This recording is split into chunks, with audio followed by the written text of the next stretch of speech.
So today, we are back to doing embroidery, but not on Melania. Today we are doing embroidery for my wedding dress, which is very exciting.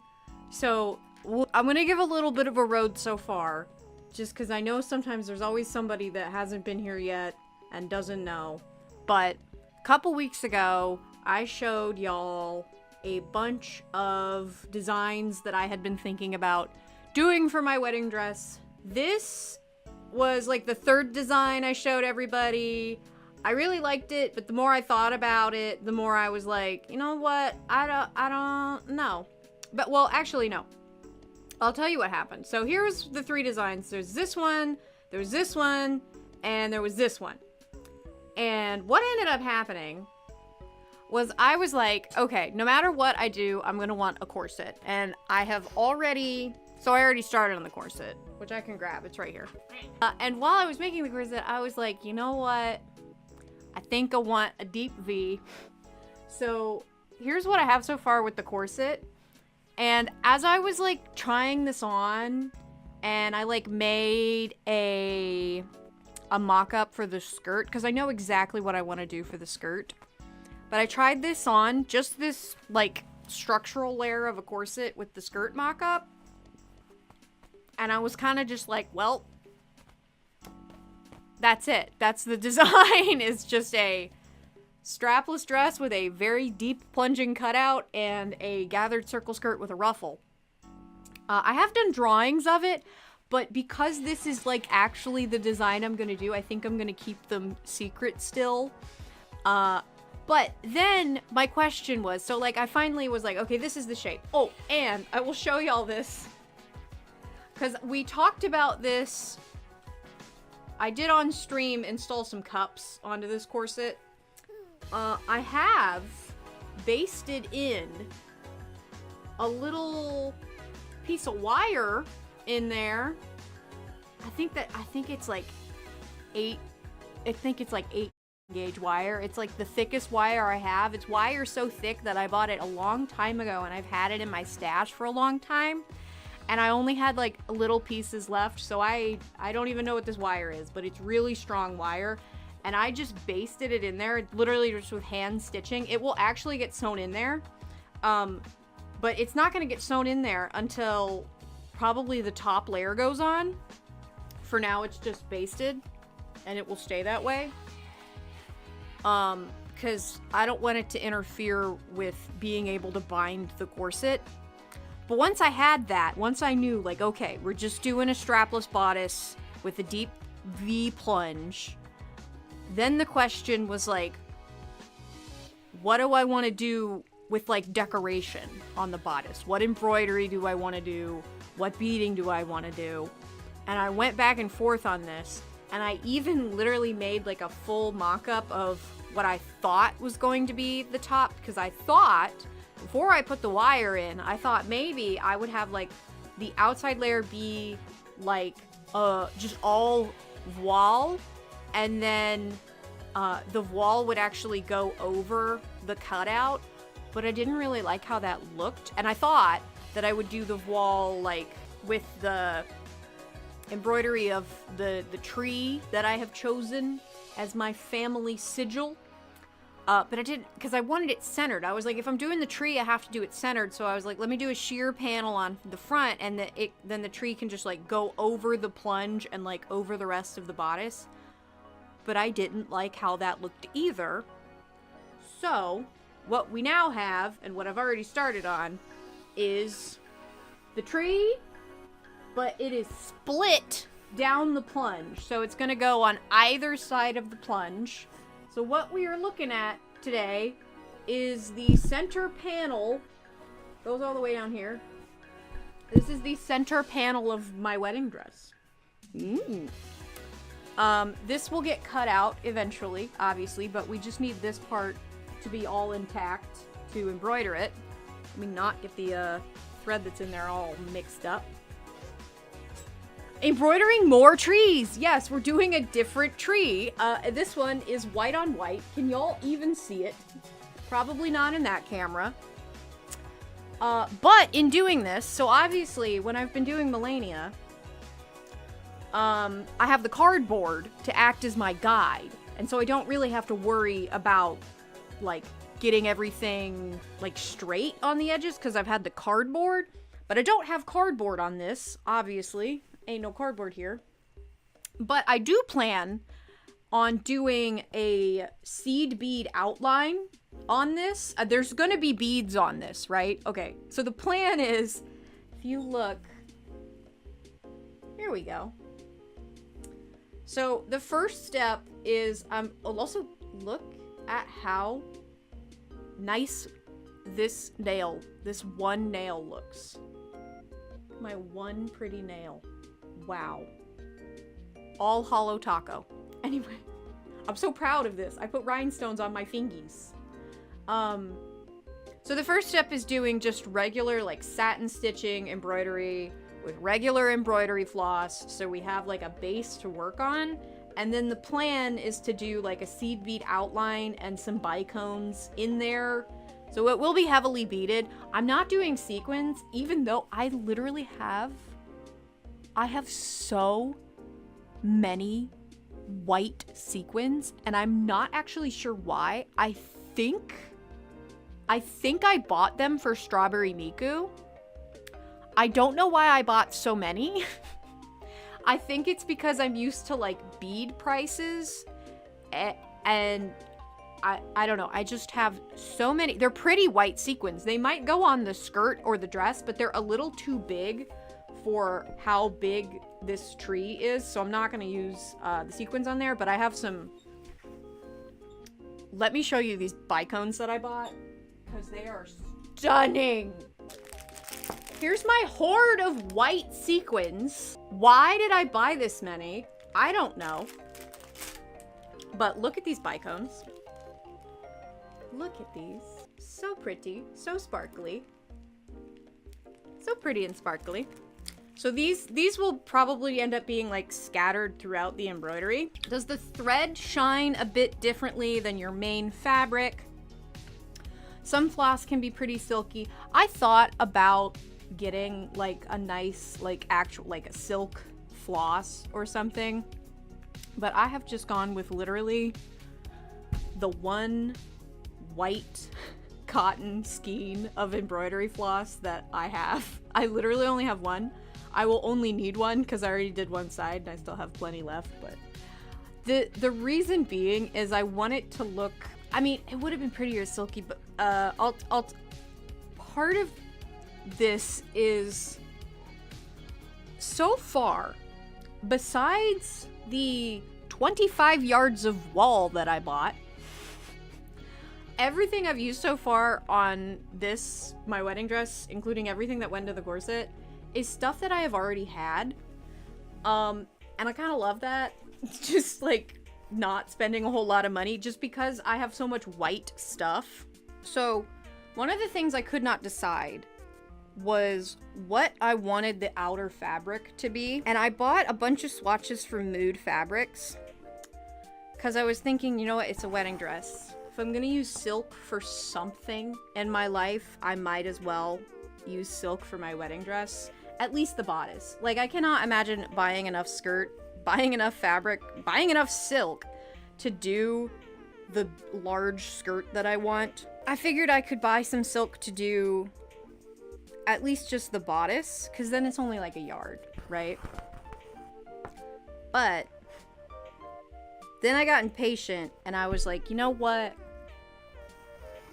You know what I just have a little bit of still left over from a certain large project that used a lot of white, dull bridal satin. I still had a little bit of white, dull bridal satin from both Strawberry Miku, and I believe there was a point in 2020 when I think actually this piece here is leftovers from the large piece of dull bridal satin that I bought for Princess Serenity. I'm not sure. I did look, and I found out it looks like, and I know this, I know they came from different places. I looked at all the scraps that of white dull bridal satin that I have, and I have two different kinds. One of them is like slightly bluer and like shinier. And I know that that is strawberry mikus because of where in my stash it was. This piece is not from strawberry miku. But the back panels of the outside... No, I think I had enough of this. So it's all left over from Serenity, but yeah, I just had it. And so I was like, you know what? It's our wedding will be in the fall of next year when it's colder. And so it was like, the only reason I thought about silk originally was because we had been looking at another venue that would be mostly outside, but the only dates they had were in like September.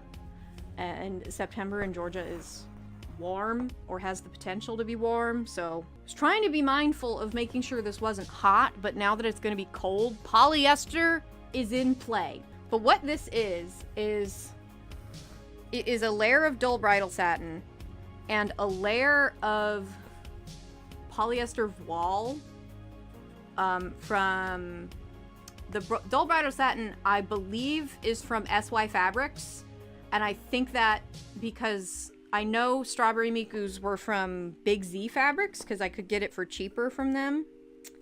And this one looked different from the Strawberry Miku one, and I usually in the past would buy dull bridal satin from SY Fabrics.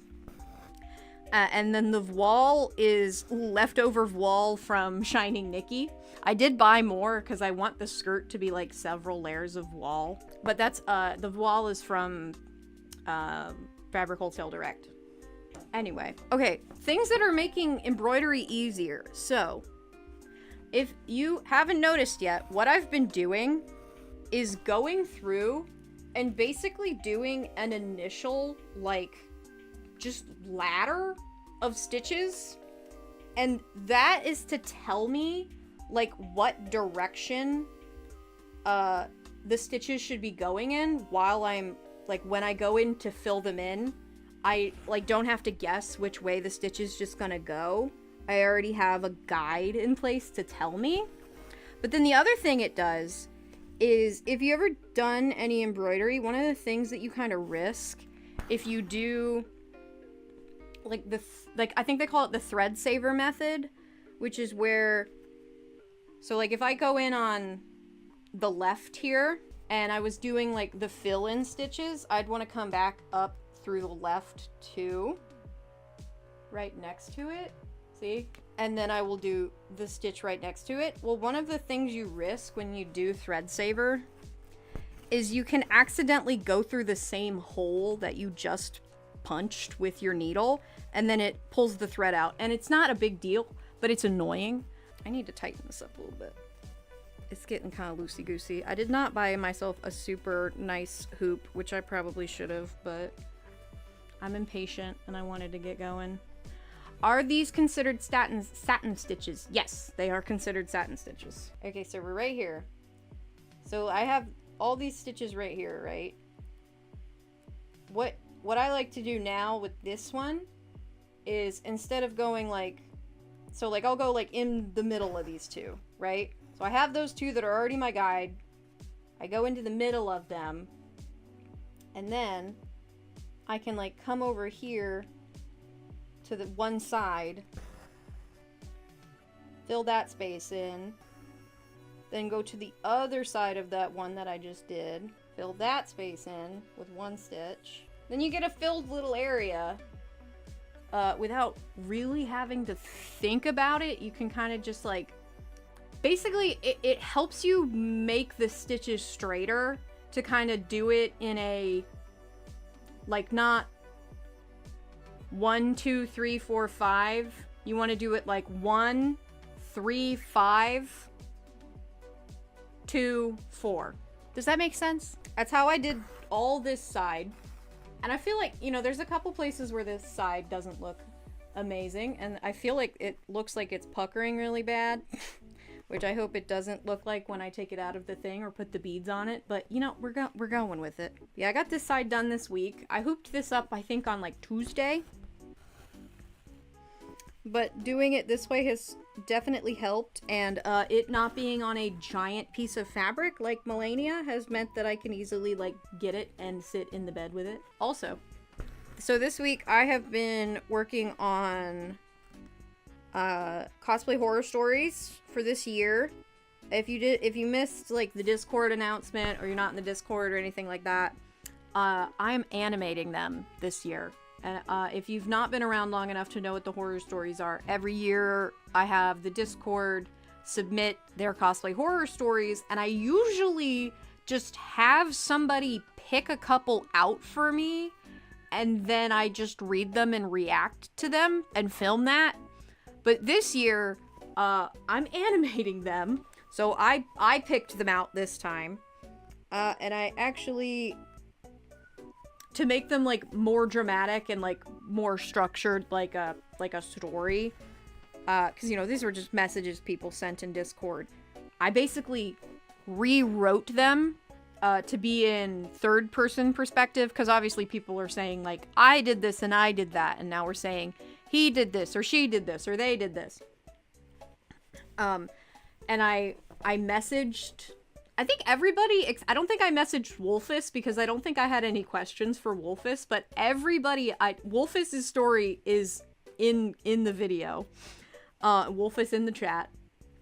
I did not have any questions for Wolfus, but there were pretty much everybody else I messaged and asked them a couple of like clarifying questions about the story to add in like a couple extra details for like visual jokes in the animation. So it's the same stories, but they have been reworded and kind of restructured. Sarah in her animation era. Yes. Well, I mean, it's literally, I thought about it, and it is the single longest, it will be the single longest piece of basically fully animated media that I have ever made. Like, including my work life. Like, I if you don't know, prior to being a YouTuber, I was a motion graphic designer, a video editor, a videographer. I had one job, my first job out of college, I was just a motion graphics designer. So all I did was motion graphics and animation. And then my job after that one, I was more of a everything. I was like I was basically the video production person, like in-house for a corporate-y company. And so I was responsible for like everything. But my heart and my soul is motion graphics. It is my baby. And I was talking to Joe about this, and I was like, you know, Joe, this, and I don't think anybody really knows this, but like my heart for my art, I have a much bigger heart for my animations and my video editing than I have for cosplay. I really do. Like it is the art form that for me came long before cosplay, and I have just always loved it so much more. But this is a really exciting thing to get to do, and I really hope people like it and that they appreciate the amount of time that is going into it. But I spent an entire week, literally the week before this week, I spent an entire week on just doing the drawings. And if you don't know anything about animation, I am not traditionally animating this thing at all. The best way to describe what I'm doing is puppetry animation. So I'm essentially making character rigs that I can take into After Effects and animate with like tween animations and just keyframes, and I don't have to redraw very much, but it still meant that I had to draw all of the characters and all of the character rigs and all of the backgrounds. And I was able to grab one of the backgrounds that I did for the cheating video, the prejudging room background that I made for that video. That is making a reappearance in Cosplay Horror Stories. But I drew, I'm trying to think. I said it in the Discord. I think it was something like 24 character rigs. So the week before last week, I spent an entire week drawing characters, and then I rigged them all up in one day. And then this past week, I have been doing basically the first pass of animation on them. I did what we call a scratch track, which is where you record the entire script, not really caring about how it sounds. There's like not a lot of pressure to like make sure it's read well, so that I could do the base. I'm sorry. So that I could do the base animations. And I love doing that because it gives you an opportunity to literally hear and cringe at your own failures in your own script and just literally hear what doesn't work. So now the script is getting a little bit of work. But I will then this next week be recording me actually reading the entire script in a cute outfit, in my angelic pretty little witch set, the OP in black that I showed off in my Lolita wardrobe tour that I did take it out. I did alter the other side of it. I did do that. I did that today, if anybody needed an update on that. But I'm going to be recording that in a cute outfit because at the end of each story, I have like a little quip, a little moral of the story that I will cut to me sitting there reading it. But also, there's some of the stories where I have like cut-ins where I want to cut to me, which also saves on me having to animate so much, so specifically. But yeah, it's not, we're not talking drawing every single frame by frame traditional cell animation. We're talking more like South Park animation. I mean, y'all have seen the stuff that I have made before, like in the cheating video. It'll look just like what I did in the cheating video. Looks exactly like that, which I like. I think it's a very cute style, and it's not that hard to do, and it doesn't take that long. But I mean, it does take a long time. It's just a lot of assets to draw. Okay, my thing about the horror stories is I feel like, and this is a Sarah's ego thing, I guess. I love doing them for Halloween because they're such a silly little thing to do for Halloween. But I also feel like it's kind of, especially when I'm just sitting there reading them and reacting to them, even with the like fun extra graphics, I feel like it's really low effort content because it is low effort content. I'm sitting there and I'm reading something that somebody else wrote and I'm giving my reaction to it or my opinion on it or something like that. So it's like, it's not anywhere near the like level of high effort that my videos normally are. It's also a very simple edit, and that's why I would usually try to do something really special with the graphics for those, and why I'm doing lots of special for the graphics for this one. So it's like I've taken something that would be really low effort and made it as high effort as I possibly could. But because I'm doing this really high effort one, I kind of don't mind doing an extra one that is like super low effort, but I still like feel really self-conscious about that because, like I said, the thing I'm really proud of is like my video editing ability and my graphics. So when it's just like when the content itself kind of hinges on just stuff that other people wrote and me being entertaining by reacting to something, it feels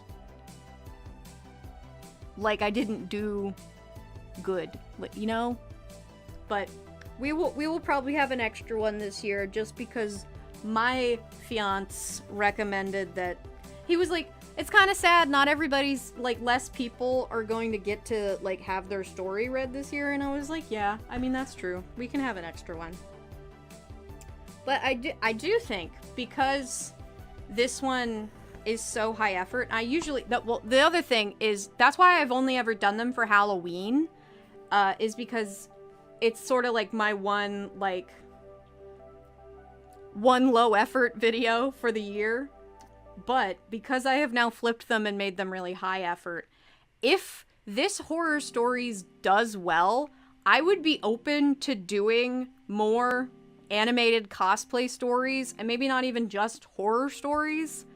But I would be open to doing more animated cosplay stories in the future, not just for Halloween. Because if this does well, I really enjoy this process, and it allows me to make a video where I can be what I call sweaty mode for like 3 weeks and only look pretty for one day to like film the actual filming of it, and then I can just be no makeup, greasy hair, editing a thing for 3 weeks, which is what I like to do and where I thrive.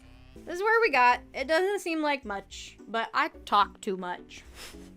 I'll probably be done with this part by the next stream. Like I'll have all this done. Like I did this in a couple days this week.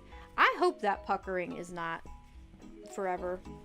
I hope that's just it not being a super secure hoop. Thanks for watching this year-old Patreon stream re-upload. If you want to see the Patreon streams actually live or in full, then you can check out my Patreon, because you can get access for just $1 a month. And a big thank you to Mel, or Pocket Leaves, who's editing these streams down for me so I can focus on my main channel videos. You can check out Mel's work on either their channel Pocket Leaves or Pocket Cons, and sometimes you'll even see me in their con vlogs. It's a special occurrence when it happens. But as always, if you're just watching, liking, commenting, subscribing, then you're supporting this channel too. So thank you. Bye!